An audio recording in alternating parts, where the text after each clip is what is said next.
nuuskierig in die natuur.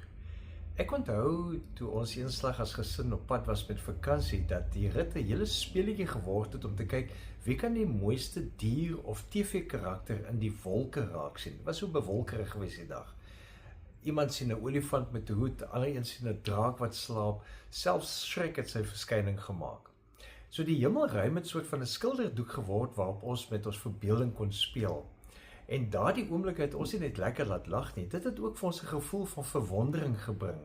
Daardie kinderlike nuuskierigheid wat ons nader aan mekaar en nader aan God se skepping gebring het.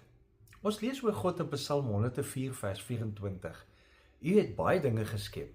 Here, die aarde is vol van wat u gemaak het, en tog, u het alles in wysheid geskep. Dit herinner ons dat God nie net baie dinge geskep het nie, maar juist dat God dit in wysheid gedoen het. Die natuur is nie sommer net of toevallig in mekaar gesit nie. Die natuur is 'n uitnodiging tot ontdekking. Van ons nuuskierig is oor die wêreld rondom ons is in die vorm van 'n wolk wat ons miskien sien, 'n patroon op 'n blommetjie, 'n geluid van 'n voël wat roep. Dan raak ons deel van God se skepping wat wysheid en verwondering na ons toe ook bring.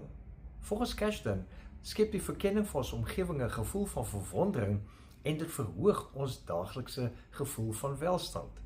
Nuuskierigheid help ons ook om geestelik meer oop te raak vir die teenwoordigheid en vir die werke van God. So kyk vandag net 'n bietjie in meer detail na iets in die natuur. Dalk om weer soos 'n kind na die wolke te kyk en God se wysheid daarin te sien in al die vorms wat dit maak. Met so oop en kinderlike ingesteldheid leer jy ook meer floreer.